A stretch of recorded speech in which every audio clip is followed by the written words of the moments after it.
afternoon, my name is Tennille and this is an IELTS test simulation. Today I will be interviewing a native English speaker. What is your full name, please? Liam Cushing. What should I call you? Liam's fine. In this first part of the speaking test, I'm going to be asking you some questions about yourself. Questions about family. Do you have a large or small family? Pretty nicely sized. There's 6 of us all together. Can you tell me something about them? They're all really, really kind and loving. We all get along really, really well. How much time do you manage to spend with members of your family? I live with my sister in Melbourne and the rest of them live in Bendigo. So I don't get to see them too frequently, but I go down where I can. What kinds of things do you like to do together? We love grabbing coffee. Sometimes we'll go out for dinners, but generally when I go back to Bendigo, we'll just be all hanging out at the house together. Do you get along well with members of your family? Yes, very, very well. Everyone is really easy to talk to, especially my mum and dad. We're all very similar in our beliefs and values, so it's really easy to have nice conversations with them. Questions about festivals. Tell me about the most important festival in your home country. I'm not too familiar with the festivals in Australia, but in my hometown Bendigo, Groove in the Moo is a really popular festival that happens each year. What special food and activities are connected with this festival? So it's a music festival, so people will typically all get together and they'll invite a lot of usually local bands or singers to come and play, but usually they'll also have pretty big name artists come down as well. And then people will usually just drink alcohol. Mostly it's not really food. What do you enjoy most about it? Just the culture and the energy that the whole festival brings. Just there's a lot of people all together just coming to dance and have a good time and listen to good music. Do you think festivals are important for a country? Yes, I think they're really important for a country. I think that they are really good ways at showing the country's traditions and cultures in a really fun and inviting way. And I think that that's a really nice way of bringing other people to the country so that they can experience it. Questions about visitors. What would you suggest a visitor should see and do in your home country? Definitely go see the Great Barrier Reef as it's slowly dying, so it's not going to be around for much longer. Definitely go and see that. And then apart from that, there's really nice places scattered around. You can go to Alice Springs, you can go to Uluru. Are there any traditional arts or music you would recommend? They're in the Indigenous community. They have really beautiful art, and there's a lot of museums that you can go to that will show off these arts. And there's also really good ones that you can go to that are still owned by Indigenous communities. And the music that they perform as well is really, really special. So Australian Aboriginals, they'll use the instrument, the didgeridoo, which is really cool. Tell me about the kind of foreign visitors or tourists that come to your country. I think everyone comes to Australia. It's really, really multicultural, and it's really lovely walking around and you see people from all sorts of ethnicities here. Especially in Melbourne, because I haven't been to too many places in Australia, but Melbourne is really, really multicultural. In what ways has tourism changed in Australia? I haven't been around long enough to probably give the best answer on that, but I assume that we have gotten a lot more multicultural over these years. Yeah, and a lot more accepting of bringing in and finding ways to make other cultures feel comfortable within ours. Questions about daily routine. What would you like to change in your daily routine? I'd like to draw more. I've been starting that up again now, but as I've had a lot of this year off, I really could have been drawing a lot more. But yeah, I've still been maintaining other things that like exercising, but that's one area where I'd like to have done more. Are all of your days the same? Pretty much. It's especially because of COVID-19 that's made,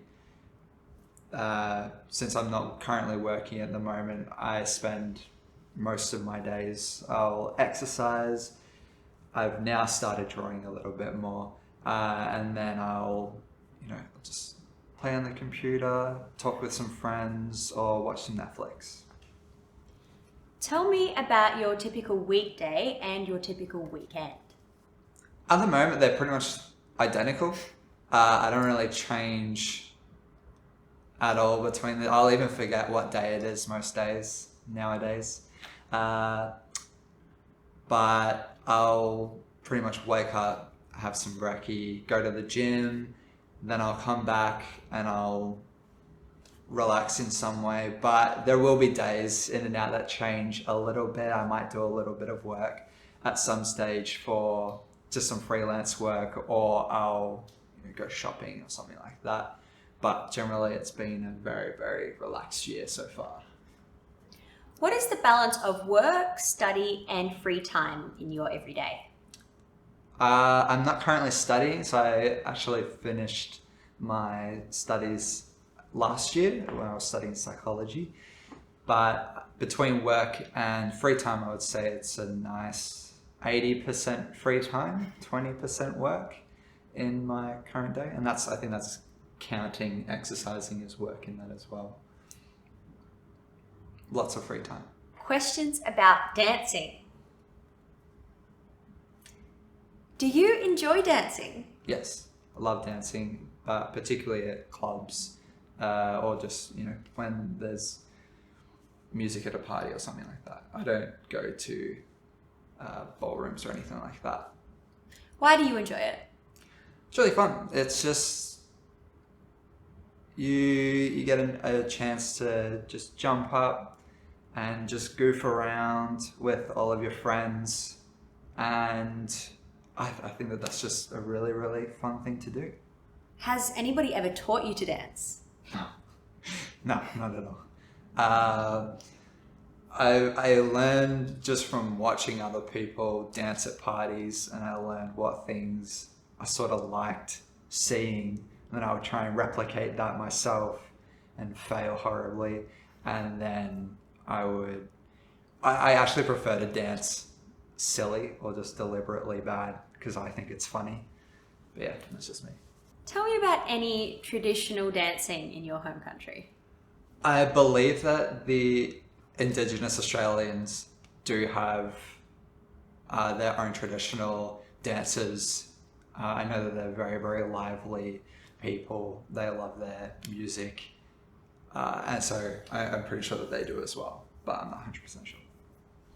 Do you think that traditional dancing will be popular in the future? I think so. I think that it's a way of always, retaining I think that a lot of countries now are trying to retain their traditions. And so I think it will still stay relevant. But then I also think on the other hand, there are people who are sensitive to, cultural appropriation and that type of thing. So I think that might stop some forms of traditional aspects of people's culture from becoming more mainstream, because people might be worried about offending other people if they try and engage in those activities. Questions about musical instruments. Which instrument do you enjoy listening to the most? I think I enjoy listening to the piano the most. Yeah, I think that it just has a really soft melody, and I think that it evokes more emotions for me than other instruments do. Have you ever learned to play a musical instrument? Yes, I play the guitar. which, yeah, I don't, it's nice to listen to. I still prefer listening to the piano. I wish I knew how to play the piano, but I learned how to play the guitar instead. It's very easy. Do you think children should learn to play a musical instrument at school? Yes, definitely. Absolutely. I think it's really important. I think the more skills you can learn as a child, the better, because the moment that you're an adult, you're too busy to learn new skills, or at least you have to set the very small amount of free time that you have into learning new skills. So I think learn all the skills you can while you're a child. How easy would it be to learn to play a musical instrument without a teacher? It depends. I think that some instruments are definitely easier than others. So guitar is, I think personally, it's really easy. I only learned how to play that from a teacher for about 6 months, and then I just self-taught the rest of the way. But I think that with today's technology, such as YouTube, you can just look up how to play songs really easily. And it's not too difficult. Questions about traffic where you live. How do most people travel to work where you live? I live right by a train station, so I would assume that a lot of people would train into the city, but it kind of depends where you work. So if you work in the city, I would say the majority of people would take public transport, such as trains or trams. But if you work on just like the outside of the city a little bit, I think the majority of people would drive just because it's a little bit quicker. What traffic problems are there in your area? There's one road right near my house, and it's a 40 zone the whole way, and then it leads right into the Camberwell Junction, which is a mess. It just sort of goes off into like 5 different roads. So that can get pretty congested in the mornings, but other than that, the traffic's actually pretty good in my area. How do traffic problems affect you? Well, I drive, so yeah, getting stuck in rush hour traffic or something like that is difficult and a little bit annoying, but that's just sort of the price you pay when you're driving near the city. How would you reduce traffic problems in your area? In my area, I think that it's more that there's just a lot of drivers. I don't necessarily think that it's a flaw in the infrastructure that we have in that area. I think that if more people just didn't drive and they took public transport, that would probably reduce a lot of the congestion. But specifically in that area, I think it would be a difficult way to reduce the congestion that happens there. Questions about your friends. Do you prefer to have one particular friend or a group of friends? Group of friends. Why? I love just being able to message anyone and be like, hey, let's go out for a coffee, let's get some dinner tonight, and you can always find someone available to do it.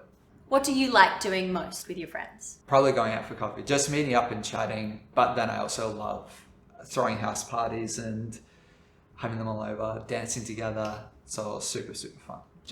I love doing anything with my friends. I don't really care what we're doing. Do you think it's important to keep in contact with friends you had as a child? I think that just depends on the person. So I think there's 3 friends that I'm really, really close to still from my childhood, but I only really became friends with them in like later adolescence type thing, like when I was 17 or 18 years old. So it just kind of depends on each person. I think you should still try and stay in contact with people. I think that's still important, but yeah. What do you think makes a good friend? Someone who's reliable and trustworthy, but I think the most important thing is just that they're funny and that they find me funny as well. I think I typically don't hang out with people that can't make me laugh. Yeah. Questions about keeping in contact with people. How do you usually contact your friends? I'll just shoot them a message on Facebook or Instagram, but that's usually to invite them into something. I don't actually like texting my friends. I'd much rather either call them or chat to them face to face. So I usually only use Messenger as a way of setting up a meeting with them, and then we catch up. Do you prefer to contact different people in different ways? Yes, but it's so all of my friends I will prefer to contact face to face. I pretty much never just text my friends a conversation, but my girlfriend and we text like quite a bit, and then we'll FaceTime most days, and then we sort of meet up where we can. But yeah, I just find that that's just because we talk more frequently that it's just easier to text sometimes. Do you find it easy to keep in contact with friends and family? Yeah, I think it's easy. I think it more depends on the friend themselves and how reciprocal they are with conversation. So I think if someone's, they're willing to, chat back and that sort of thing, then it'd be super easy. But you're always going to have some friends that are a little bit difficult to reach and they might not reply for a few days, something like that. So I think it just depends on the people. In your country, did people from the past contact people in the same way they do today? I would say that they obviously didn't have technology to be able to shoot each other a Facebook message or something like that. But I think that they would still, before we had our, messengers, they used the telephone to contact each other, and then before that they would just be probably more running into one another. But I think that the nice thing about today's technology is it just gives you the opportunity to keep in touch with people who you're not necessarily living close to anymore, which is really nice. What do you like about living in your hometown? I grew up in Bendigo, and I really, really like that because it was a small community. You could usually go into town and you'd see at least one person that you know, and then everything is really close together, so you can pretty much park your car and then you just walk and you can do everything you needed to do in town in one go. I really like that. What don't you like about living in your hometown? It would actually be the same thing where it's small, so there's not really a whole lot to do there, and it does get kind of boring going back. So I live in Melbourne currently, and I do really prefer that, the bustle of the city, and you're going in and it's always very exciting. There's always things to do, there's always events on, but that's just a bit rarer in my hometown. This is part 2 of the IELTS test simulation. In this section, I will give you a task card to read over, make some notes for a minute, and then you can talk about that topic for 2 minutes. Describe a time when you were asked to give your opinion as part of a questionnaire or survey. You should say what the questionnaire or survey was about, why you were asked to give your opinions, what opinions you gave, and how you felt about giving those opinions. So here's a pen and paper.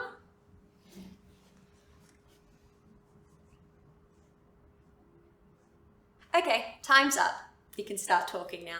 So my survey was done at Deakin University, and so each trimester at the end, they'd send you an email saying, please, please, please answer this survey for us. And you didn't have to do it. It was voluntary, but I always feel like it's useful for me to provide my feedback on the units, just because it really helps them grow and get better. And so essentially it was just asking you on a 5-point scale of agree or disagree on different aspects of those units. So how good were the lecturers?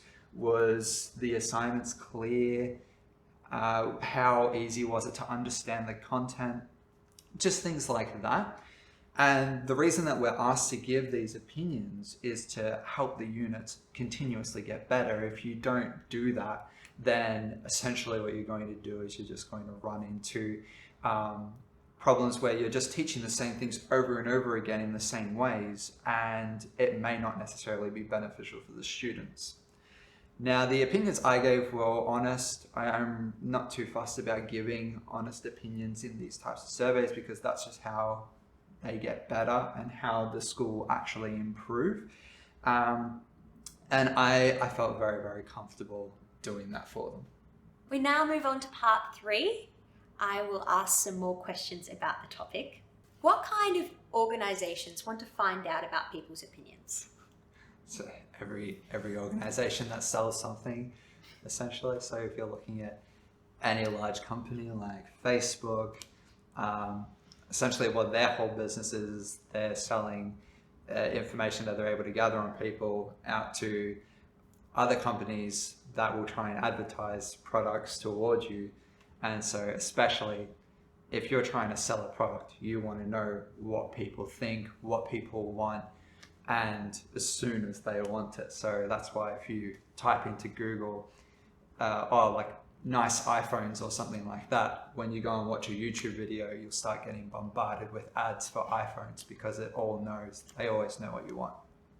Do you think that questionnaires and surveys are a good way of finding out people's opinions? Yeah, I think that they're really, really helpful, especially because I came from a psychology background, and so questionnaires and surveys are really commonly used to quickly get people's opinions on things. The only problem that you can run into with those types of questions is, people might not, generally people just can't be bothered to answer them.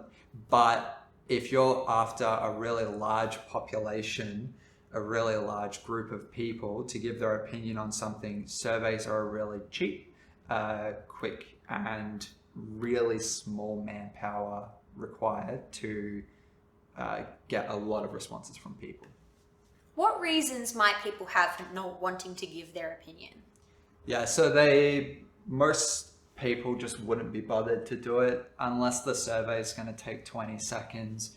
People typically, even if they see it's going to take them 5 minutes, for a lot of people nowadays, that's just too much time out of their day. So they won't want to do it. Other people are scared over the thought of information, like their information getting stolen or just their privacy being undermined. So they'll avoid doing surveys that just release any form of their private information. Do you think it would be a good idea for schools to ask students their opinions about lessons? Yes. Yeah, I think it's very, very valuable.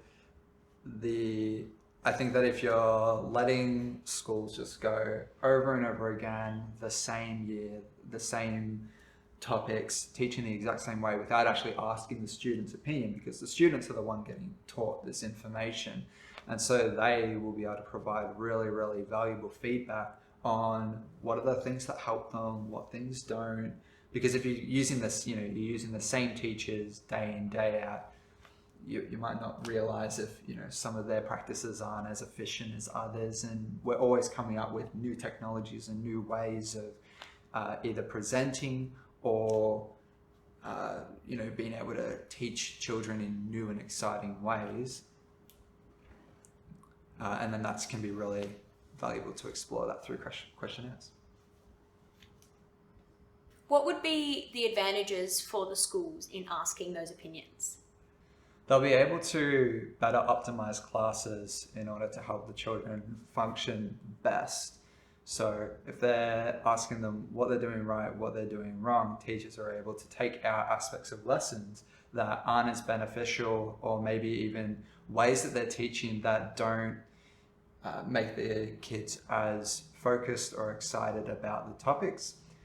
They might even try new things, or if you're getting new teachers in, they may have alternate methods of teaching or giving information that is a lot more either entertaining or grabbing for the kids, and then they'll retain that information a lot better.